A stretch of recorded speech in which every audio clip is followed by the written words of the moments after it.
What's up, everyone? Andrew with Dirt Rider here, and we have a 1996 Honda CR125 that Jay Clark brought out for us to test. He knows a lot more about it than I do, so I'm going to hand the mic over to him and let him take it away. Okay, so this bike, we did a ton of stuff. So this is from my buddy Chris Puffer, and Sano Metal Finishing is his company in Marietta, California. And we've done a lot of project bikes together over the last few years, and he does an awesome job. He's one of the few guys I trust to do, kind of the caliber work that I would like to see us do.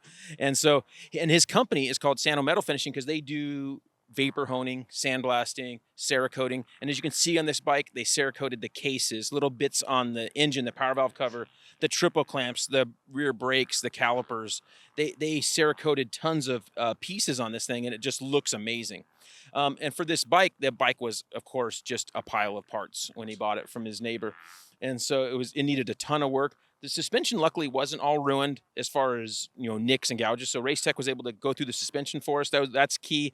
The frame didn't have any serious problems, issues. So San Diego powder coating did the frame, got the black, and then Clark makes an actual stock size tank, and we got the black tank on there, and you can see that gives it a really cool look with this UFO 1996 nuclear red plastic. So still the same look and feel from 1996 on this thing, but with the black tank. The stock tanks were white back then, and they dirtied up pretty quick and easy, and didn't look good. So with this UFO plastic, and then Decal Works did a good job of trying to get closer to match this nuclear red, which is difficult, very difficult. No one can seem to match this color perfectly, but they did a really good job.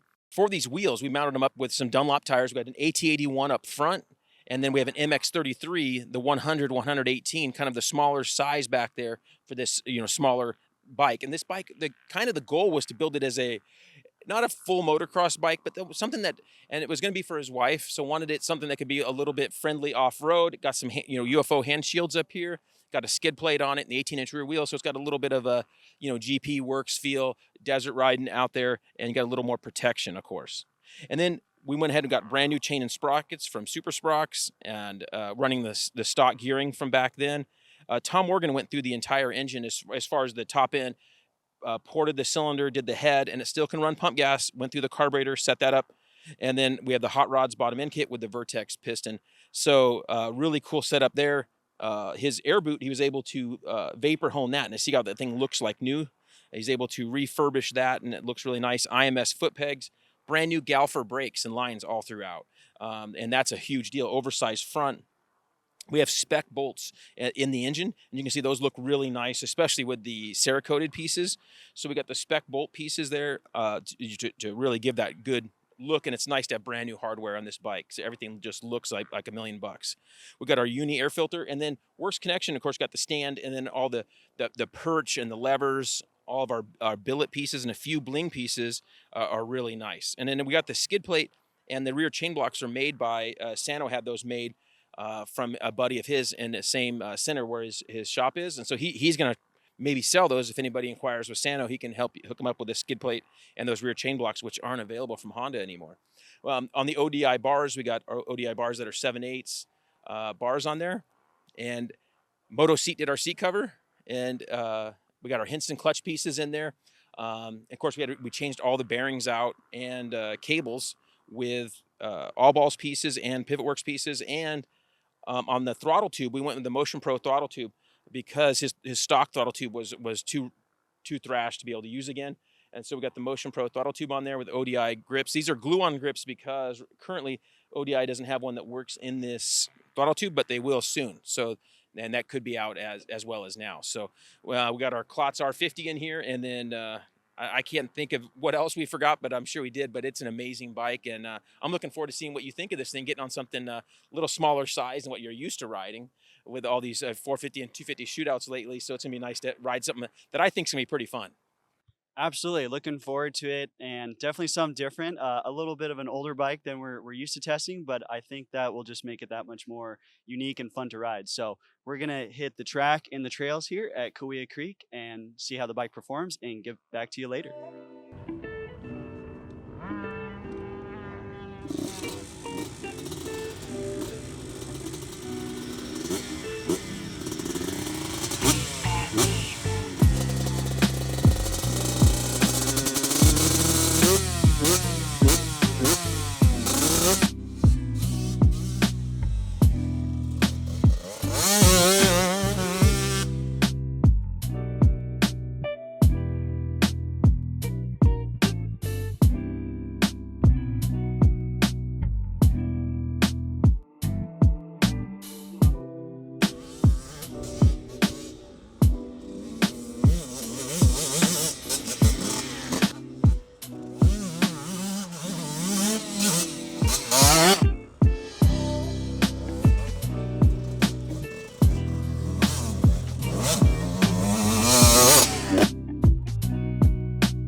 All right, so we just got done with our ride on this 1996 Honda CR125.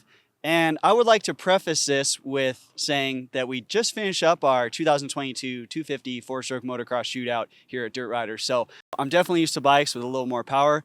But with that being said, this bike was still definitely impressive.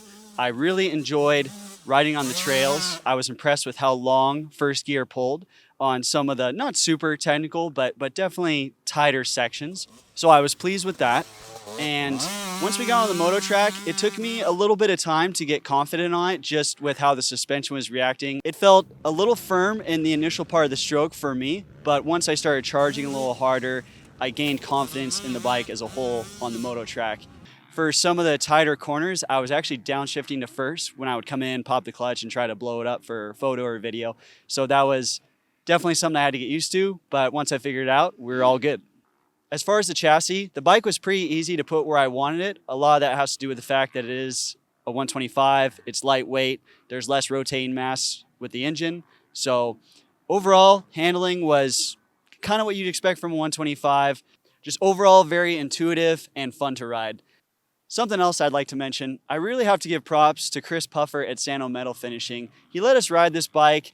It's not just a bike that's going to sit in his garage. He's willing to let people ride it and get some coverage on it, and I'm sure he'll be riding it too.